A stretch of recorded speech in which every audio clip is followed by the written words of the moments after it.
And we are going to go with Bryce Miller. Bryce Miller last season, funny enough, because I talked to him a couple years ago when he was telling me about his slider repertoire. 2.94 ERA this past year, 180 innings, and a sub-1 WHIP. Awesome numbers. This past season, though, expected batting average expected ERA was almost a run higher, 3.72 expected ERA.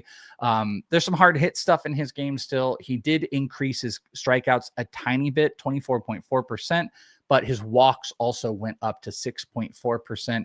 Barreling went down a tiny bit, and he had added that split finger. That was a big change in his game, but his sinker just became kind of a nothing burger. Four seam performed pretty well. It overperformed it though, and split finger became the primary spot where he's getting strikeouts. 36% strikeout rate on his split finger, but of pitches that he throws 8% or more, 3 of the other 4 were under 20% K percentage. So like he's just getting his strikeouts off of that split finger with the occasional four seam. Nothing else was really working. Those are setup pitches. But he is coming at a very high cost, 77, right around where Lawrence Butler is. There's some huge names above and below. Buy or sell Bryce Miller.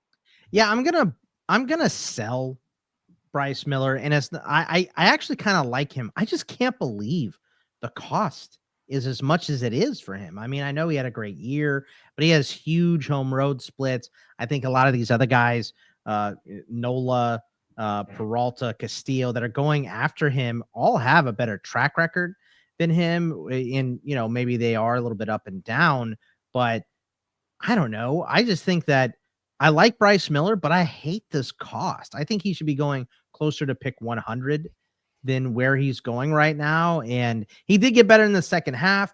He's in a great ballpark. So there are things that I like about Bryce Miller, but as you said, I don't know if he's very trustable, especially with this group of pitchers going around him.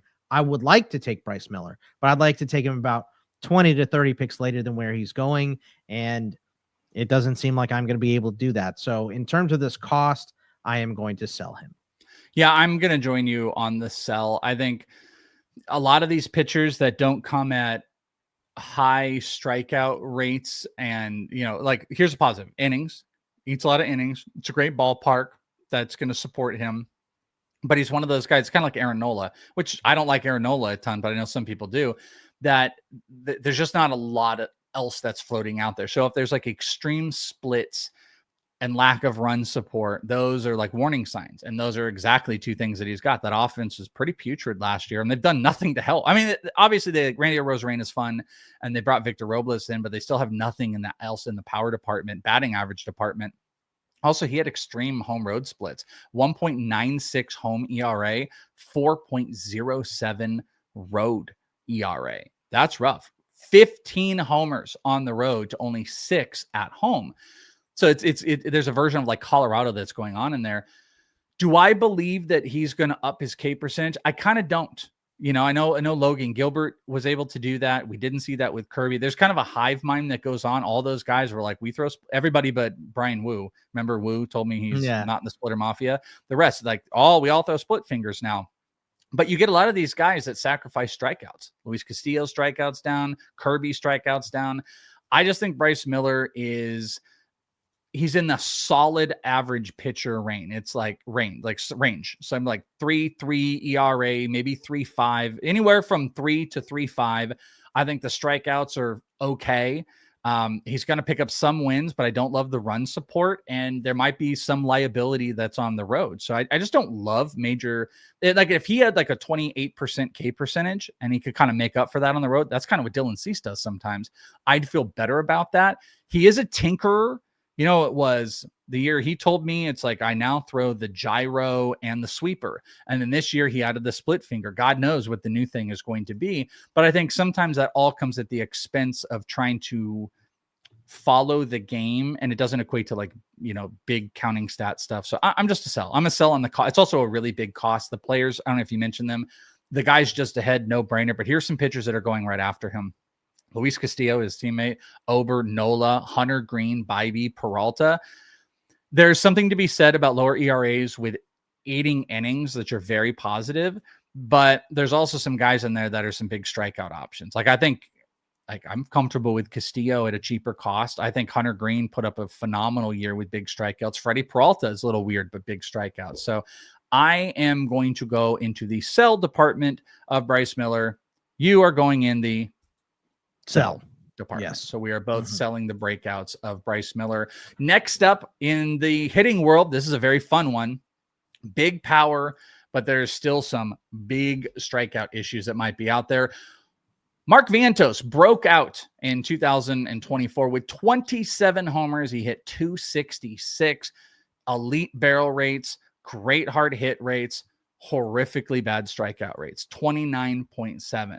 The hitting profile feels very Pete Alonso-ish with all the strikeout concerns. He did walk a decent amount and looks like he's got an everyday role this coming year. So 246 expected batting average to his 266 average kind of supports it. There's big power in there. It looks like there might be like 45 plus home run power. Average EVs are fantastic, over 91. Max EVs 113. It's a little bit lower than the year before, but he puts up like really big max EVs. Do you buy or sell Mark Vientos as the next big power hitter when he comes at the cost of around 89? Yeah, I'm gonna sell. It is the strikeouts for me. I just hate them. Way too many of them. The XBA was 20 points lower than the actual batting average, 266 to 246. And you combine that with the cost, the guys that he's definitely not going. The guys that are going ahead of him are ridiculous. The guys that are going behind him, I think he's in this group, but I would probably put him closer to the bottom of it. Westberg, Caminero, Royce Lewis, Berger, Chapman. I think all of those guys, most of them, I would rather have over Mark Vientos. So I'm just not really buying this. I just think there's too much swing and miss in this swing for me to latch on and say that I'm going to stick with them. So I'm selling Mark Vientos. Well, I'm on the other end. I'm going to be a buy on Mark Vientos because I think this is a player that I know exactly what I'm getting out of it, and what I'm hoping to get more of is power, and I think there is much more to come. Now, the thing that's going to take away that power is if he has some suppressed batting average, and here's a problem. Here's something I am watching because I know like Pizza Pia is just all in. He's all in on Mark Vientos. But something I do point at is especially when you stare at like player after player for years and you look at like, all right, how do they do against individual pitches? One thing tends to stand out is like fastball averages, extreme highs or extreme lows don't usually go year over year. Like you don't see a ton. I'm not saying it's not uncommon, sure, but you don't see a guy that like, hey, for 3 years they batted 250 against forcing fastballs. And then all of a sudden they hit 192. Or they hit 330. And it's like that's usually there's a variance to that. So if a guy gets a lot of production, let's say off of just that, maybe there's a little bit of a warning sign. 18 homers he hit off of fastballs. Fastballs in general, he hit 329 against last year with a 292 expected batting average. Breaking pitches, 169. So if you want to know what the playbook is against Vientos, it's going to be less fastballs. But here's the problem. Serrano. He saw more sliders last year in that season than fastballs. 23%. The number one pitch seen was sliders, and he only hit 175 against him. Then it was forcing fastballs, which you can't not see. He only saw 21% of the time. He hit 319 against them. Third pitch was sinkers. He hit 329 against. He also destroyed changeups. He hit 325 against. So if you're looking, I would say he is a great north and south hitter. He is struggling east to west on those type of breaking pitches, but that's also why the variance is there with the batting average. I don't think he's going to be a 270, 280 hitter. I think he's going to be like a 250 hitter. I think there's more power that he's going to unlock. You're in a really incredible situation for RBI opportunities with Soto there and Lindor. You're probably going to move up the lineup, especially if Alonso isn't there. I think the cost makes sense. I think the breakout makes sense. I am worried about the strikeouts. It is a bit much. And there is a blueprint of what you would want to potentially go after him with that east and west type of pitching. So, like sliders and sweepers. And he's doing good against changeup, but those like writing out changeups and stuff like that, he's still killing it. And he's going to have to see fastballs. It's going to be, can he maintain that really high average? So, maybe it goes down to 240, but I just really love the hitting profile of him. And I think it's going to continue. And hopefully he doesn't regress I will say bottom 4 percentile of the league whiff percentage is pretty aggressively bad, but he's also one of just the better barrel and hard hit combo guys. So I think there's 35 homers in there if he hits 250. If he regresses bad, I just don't think the power is going to like disappoint you at the cost. So Mark Vientos, I am a buy. Bogman on Mark Vientos, big old Sell. fat stinky sell. Look